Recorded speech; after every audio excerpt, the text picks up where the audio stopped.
इस सवाल को हम दो तरीके से करेंगे। एक जो ट्रिक है छोटी सी, और दूसरा मैं आपको समझा देता हूं कि इस सवाल में क्या पूछा हुआ है और हमें क्या बताना है, कैसे इसको सोल्व करेंगे। दो तरीके से इसको मैं आपको बता देता हूं। कुछ वस्तुओं को 10% लाभ पर एक व्यक्ति ने बेच दिया। ठीक है, मान लेते हैं सीपी 100 है, तो 10% के लाभ पर बेचा है तो एसपी 110 होगा। ठीक है, यहां पर उसने जो है 10 रुपए कमा लिए। ठीक है, 10% का उसको फायदा हुआ, मतलब कि 100 रुपए पर उसने 10 रुपए कमा लिए। ठीक है, उसने शुरू में ये पैसे खर्च किए थे, अब उसके पास है 110 रुपए। अब वो इस 110 रुपए से कुछ वस्तु लेकर के आया। ठीक है, या तो मैं यहां लिख देता हूं कि भाई अब ये सीपी है, क्योंकि अब वो 110 रुपए खर्च कर रहा है। ठीक है, अब ये सीपी, इसको मैं अलग से लिख देता हूं। ठीक है, अब सीपीयू के पास है 110, इस पर इतने 110 रुपए में वो कुछ वस्तुएं खरीद कर लाया और उसने इन वस्तुओं को 10% के लॉस पर बेच दिया। एसपी कितना होगा, इसका 10% होगा 11। ठीक है, 11 के नुकसान पे वो बेच रहा है, इसका मतलब उसने बेचा वस्तुओं को 99 रुपए में। ठीक है, अब यहां पर उसको 11 रुपए का लॉस हो गया। ठीक है, यहां उसको 11 रुपए का लॉस हो गया, यहां उसने 10 रुपए कमाए और यहां पर 11 का नुकसान हो गया, तो टोटल नुकसान उसको 1 रुपए का हुआ है। ठीक है, टोटल लॉस उसको हुआ है 1 रुपए का। तो ये 1 रुपए का लॉस जो है, अगर हम प्रतिशत में निकाले तो हम बेस किसको लेंगे, इस सीपी को या इस सीपी को? हम बेस लेंगे इसको। ठीक है, प्रॉफिट एंड लॉस हम सीपी पर निकालते हैं, तो इस सीपी पर लेंगे क्योंकि उसने शुरुआत यहां से की थी। ठीक है, यहां से उसने शुरुआत की, 100 रुपए वो मार्केट में लेके गया, खर्च किए, वस्तु उसने खरीदी, इससे उसने यहां पर 10 रुपए कमाए। अब 10 रुपए कमाने के बाद 11 का उसने नुकसान कर लिया, तो टोटल नुकसान हुआ उसको 1 रुपए का।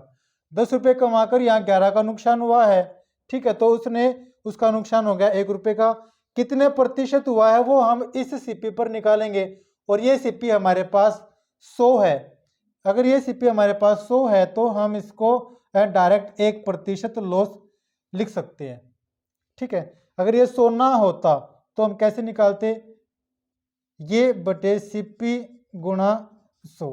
अब ये खुद 100 है अपने आप में, तो हम यहाँ पर डायरेक्ट निकाल सकते हैं 1% जो है उसको लॉस हो जाएगा। अच्छा, दूसरा तरीका क्या है इस सवाल का, इसको हम करेंगे एक्स वाई रूल से। ठीक है, एक्स वाई रूल से करेंगे। एक्स वाई रूल में भी एक छोटा सा और तरीका है, मतलब कि अब इस सवाल को करने के हमारे पास 3 तरीके हो गए। ठीक है, वो जो एक तरीका है छोटे वाला वो मैं यहां करा देता हूं। ठीक है, पहले एक्स वाई रूल से। एक्स वाई रूल क्या होता है, x plus y plus x y by 100। इसमें एक जो एक्स है उसको या तो हम प्रॉफिट मान लेंगे या लॉस मान लेंगे। इसको प्रॉफिट मानना है तो इसको लॉस, इसको लॉस मानना है तो इसको प्रॉफिट। और जब हम यहाँ पर नंबर लिखेंगे इन वेरिएबल की जगह पर, तो उसके साथ क्या निशान आएगा वो उसके लॉस या प्रॉफिट होने पर डिपेंड करता है। अगर प्रॉफिट हो रहा है तो जमा का निशान लेंगे, लॉस हो रहा है तो घटा का निशान लेंगे।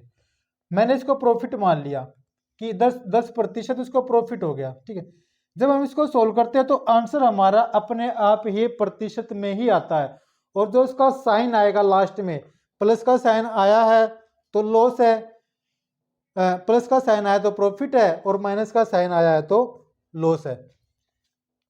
सोल्व कर लेंगे, इसको मैंने 10% प्रॉफिट मान लिया तो यहाँ जमा का निशान, इसको 10% लॉस मान लेंगे, यहाँ माइनस का निशान। अब दोनों को गुणा करेंगे, लॉस को और प्रॉफिट को, तो माइनस का निशान आएगा बटे 100। ठीक है, ये इससे कट गया, माइनस यहाँ ऊपर 100 बन गया, 100 से ये 100 कट गया, आंसर आ गया 1।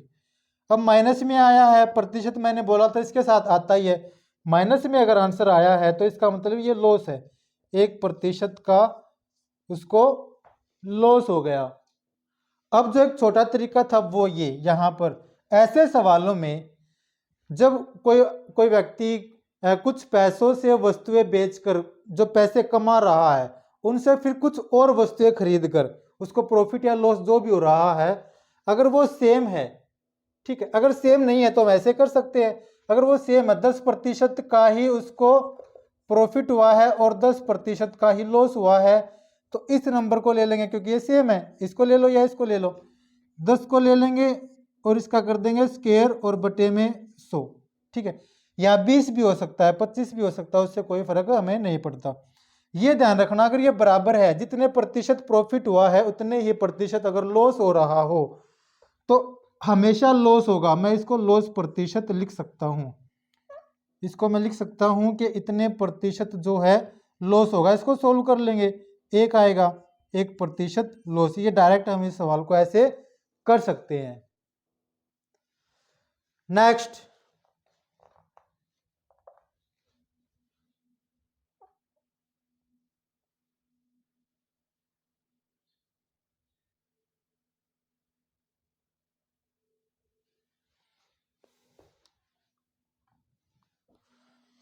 यहां पर दो व्यक्ति है ए और बी। ये सवाल थोड़ा सा समझने की कोशिश करना। ये वाला सवाल और ये वाला सवाल कुछ बच्चों को ये कंफ्यूजन हो जाती है कि दिखने में थोड़े से एक जैसे ही हैं, लेकिन यहां पर क्या है मैं आपको बता देता हूं कि ए ने बी को एक वस्तु बेची है 10% के लॉस पर, ठीक है। यहां पर दो केस बनते हैं, एक केस और दो केस, ठीक है। ए ने 10% के लाभ प्रॉफिट पर उसने वस्तु को बेचा है, ठीक है। 10% के प्रॉफिट पर बेचा है इस ए ने इसको, तो उसने इसको उस वस्तु को बेचा होगा 110 रुपए में। मतलब कि यहां पर ए ने 100 रुपए खर्च करके 10 रुपए कमा लिए, ठीक है। ये जो प्लस में मैंने 10 लिखा है वो इसके अकाउंट में गया, ठीक है। 100 रुपए उसने खर्च किए, 110 रुपए उसने कमाए, तो टोटल उसका प्रॉफिट हुआ यहां पर 10 रुपए का। अब दूसरे केस में क्या हुआ, इस बी ने वो वस्तु वापस इसको बेच दी। अब बी के लिए तो वो वस्तु थी 110 रुपए की, ठीक है।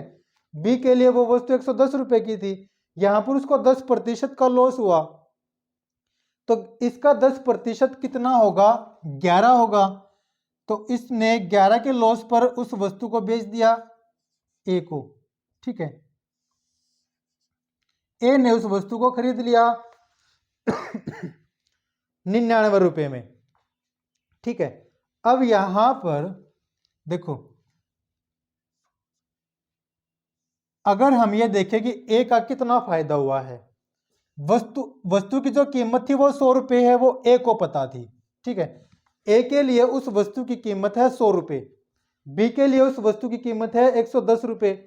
इससे हमें कोई फर्क नहीं पड़ता कि बी के लिए उसकी कीमत कितनी है, हमें बस ये पता लग गया कि बी ने 110 में खरीद कर 99 रुपए में बेची है, क्योंकि सवाल में बताया कि इसको 10% का यहाँ पर लॉस हो रहा है, 110 में खरीद कर उसने 99 में बेची है। अब ए को पता है कि वो वस्तु 100 रुपए की है, ठीक है। अब 100 रुपए की वस्तु को उसने यहाँ 10 रुपए ज्यादा में बेच दिया, तो 10 का यहाँ उसको फायदा हुआ। अब 100 रुपए की वस्तु को उसने 99 रुपए में खरीदा है, तो 1 रुपए का यहाँ फिर से उसको फायदा हो गया, तो टोटल उसको फायदा हुआ 11 रुपए का, ठीक है। 11 रुपए का उसको फायदा हो गया।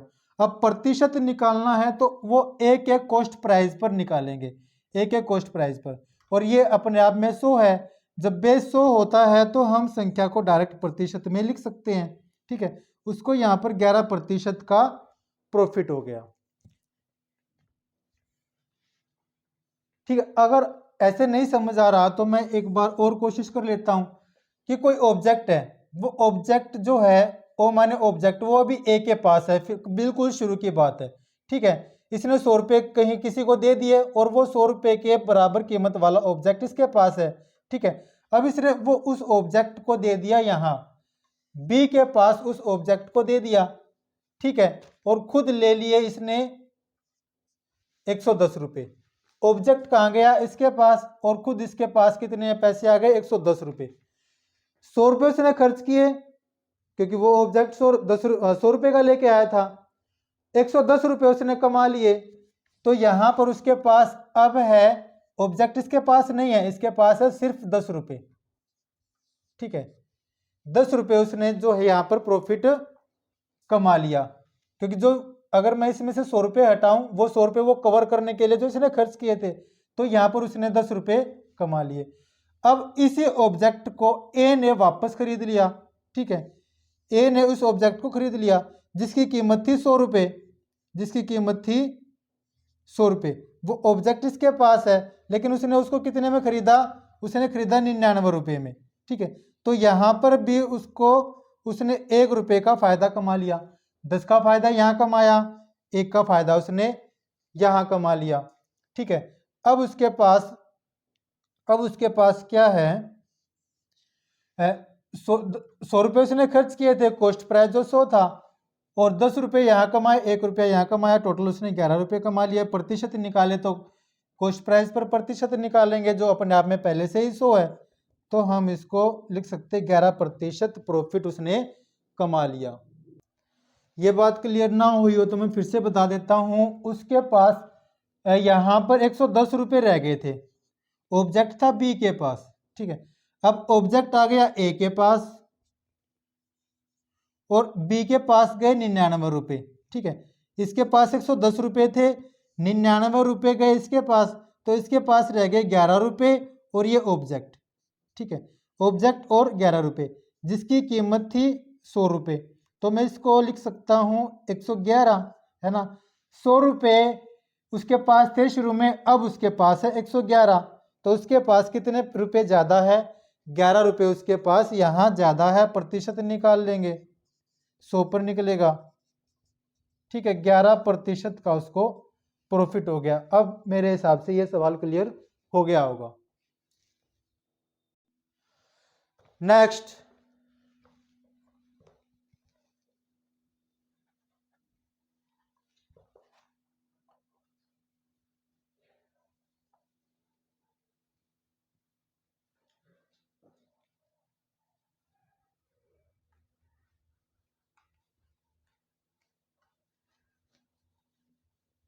इस सवाल को भी 2 तरीके से करेंगे। एक में मैं आपको समझा दूंगा, फिर एक में डायरेक्ट सवाल को कर लेंगे।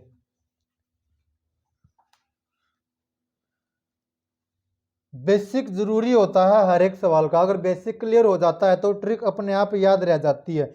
अगर बेसिक क्लियर नहीं है तो कितनी भी ट्रिक हम सीख ले, उसको कुछ देर बाद भूल जाएंगे। देखो, सवाल में कहता है किसी वस्तु के विक्रय मूल्य को 2 गुना कर दिया जाए तो शुरू की प्रतिशत हानि के बराबर प्रतिशत लाभ होता है। वस्तु की शुरुआत की प्रतिशत हानि उसने पूछी है। ठीक है, सीपी, एसपी, एसपी। मैं इसको ऐसे नहीं लिखूंगा, इसको मैं लिख लेता हूं, सीपी बीच में लिख लिया, ये एसपी और ये एसपी। इधर जाएंगे तो लॉस होगा। ठीक है, इधर जाएंगे तो प्रॉफिट होगा। इसने कहा कि प्रतिशत लाभ और प्रतिशत हानि बराबर हो रही है। जितने का ये लॉस है उतने की ही यहां पर उसको प्रॉफिट हो रहा है। ठीक है, अब जो है ये एसपी मैंने लिखा, इस एसपी को मैं 2SP लिख दूंगा, क्योंकि जो ये एसपी है इसका 2 गुना है। इतना क्लियर हो गया। जो सवाल में हमसे कहा गया था वो यहां पर हमने लिख लिया। ठीक है, अगर ये एसपी है तो ये 2SP है, क्योंकि ये इसका 2 गुना है। मान लेते हैं अगर ये 50 है तो ये 100 है। ठीक हो गया। अब ये सीपी है, इतने में उसने वस्तु खरीदी। अगर इसमें बेचता है तो जितने प्रतिशत उसको लॉस हुआ उतने प्रतिशत प्रॉफिट होगा अगर वो इसमें बेचता है। ठीक है, अब इसको जो कंडीशन को हम रख लेंगे वो कैसे? जब हमारे पास लॉस होता है, देखो बराबर का निशान मैं लगा लूंगा, क्योंकि यहाँ पर प्रतिशत लॉस प्रतिशत प्रॉफिट के बराबर है। प्रतिशत लॉस कैसे निकालते हैं? जो लॉस हमारा हुआ है, लॉस को हम कैसे निकालेंगे? जब सीपी हमारा ज्यादा होगा और एसपी कम होगा। सीपी ज़्यादा होगा और एसपी कम होगा तो ये हमारा लॉस हो गया। नीचे सीपी आता है ही और गुणा में आ जाएगा 100। ठीक है, इसको मैं एक और तरीके से कराऊंगा जो छोटा सा तरीका है, ठीक है, वो मैं वहां करा दूंगा। अब प्रॉफिट कब होता है? जब एसपी ज्यादा हो और सीपी कम हो। एसपी हमारे पास है ये 2sp माइनस सीपी और नीचे जो है सीपी आता है ही और गुणा में 100। ठीक है, अब यहां से आपको एक बात पता लगी कि गुणा में 100 यहां भी है, यहां भी है, सीपी यहां भी है और यहां भी है। तो इनको अगर मैं ना भी लिखता तो काम बन जाता। ठीक है, इनको काटने के बाद हमारे पास क्या बचता है?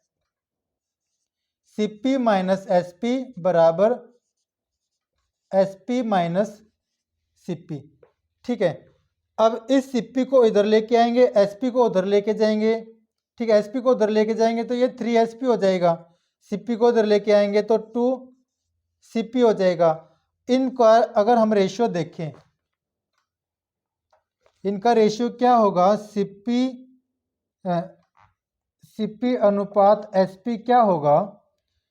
ये मैंने प्रतिशत की जो सीरीज थी उसमें रेशियो का एक टाइप आता है, मैंने उसमें बताया हुआ है। जब ऐसे आ जाए और रेशियो निकालना हो तो सीपी के नीचे इसको लिख देंगे और एसपी के नीचे इसको लिख देंगे। ठीक है, ये आ गया 3 और 2। ठीक है, तो ये दोनों आ गए इस रेशियो में, ये आ गया 3 और ये आ गया 2।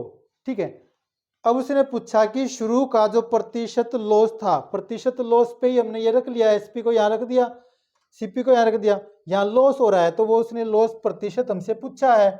तो यहाँ पर 3 रुपए खर्च करके 2 रुपए कमाता है तो 1 रुपए का नुकसान है, और बटे में 3 जो सीपी लेंगे और गुणा में 100। तो यहाँ हमारा आंसर आ जाता है 33 सही 1/3% हमारा आंसर आ गया। ठीक है, अब इस सवाल को डायरेक्ट कैसे करेंगे? हमें कोई भी ऐसी 3 संख्याएं ले लेनी है। पहले हम ऐसी कोई भी 2 संख्या ले लेंगे जिसमें एक संख्या दूसरी संख्या की 2 गुनी हो, और जो तीसरी संख्या लेनी है वो उनके बिल्कुल बीच में होनी चाहिए। जैसे कि हम ले सकते हैं 2 और 4, ठीक है, इनके बीच में आ गया 3। ठीक है, हम ले सकते हैं 50 और 100, 50 और 100, इनके बीच में आ गया 75। ठीक है, हमें वो संख्या लेनी है, 2 संख्या जो एक दूसरे, ये संख्या इसकी दुगनी हो और तीसरी संख्या बिल्कुल इनके बीच में आ जाए, वो संख्याएं हमें लेनी है। अब यहाँ पर जितना लॉस हो रहा है उतना ही प्रॉफिट है, जितना लॉस हो रहा है उतना ही प्रॉफिट है। ऐसे बहुत से पेयर हमारे पास बन जाएंगे। जैसे इसका दोगुना कर लेते हैं, 4, 6, 8 ले लिया। ठीक है, ऐसे करके हम संख्याओं को ले सकते हैं। अगर हम ले 1 और 2 तो यहां हम 1 और 2 को छोड़ देते हैं। ठीक है, ये अगर हम कोई भी संख्याएं ले तो हमारी ऐसी बात बन, चलो अगर 1 और 2 को लेना हो, 1 और 2 को लेना है तो बीच में हमें ये लेना पड़ेगा, इसलिए मैंने इसको यहाँ छुड़वा दिया था, ये पॉइंट में आ रहा था। ठीक है, कोई दिक्कत नहीं है वैसे भी। चलो हमने ये ले लिया, इससे सोल्व कर लेते हैं। ठीक है, ये पेयर बनाना बहुत ही आसान है अगर ऐसा सवाल आ जाए तो। अब यहाँ पर एसपी, सीपी और ये जो दूसरा एसपी है, लॉस वाली कंडीशन वाला, जो जिसमें लॉस हुआ, उसने ये पूछा हमसे, तो यहाँ पर लॉस हो रहा है 1 रुपए का, 1/3 गुणा 100 करेंगे, आंसर आ जाएगा। अगर हम इसको ले लेते हैं, इसको मान लेते हैं, इसको ले लिया तो यहाँ पर लॉस हो रहा है 25 रुपए का, 25/75 गुणा 100। ठीक है, ये हो जाएगा 1/3 गुणा 100। ठीक है, वही आ गया जो यहाँ था। अगर हम इसको ले लेते हैं, इसको लेते हैं तो यहाँ आएगा लॉस कितने का हो रहा है? 2 रुपए का, 2/6 गुणा 100। ठीक है, ये 1/3 गुणा 100 सोल्व करेंगे तो यही आ जाएगा। ठीक है, तो ये तरीका था इसका छोटा। अगर मैं डायरेक्ट इसको बताता, बेसिक ना बताता, तो शायद कुछ बच्चे इसमें कंफ्यूज रहते। अब ये क्लियर हो गया होगा।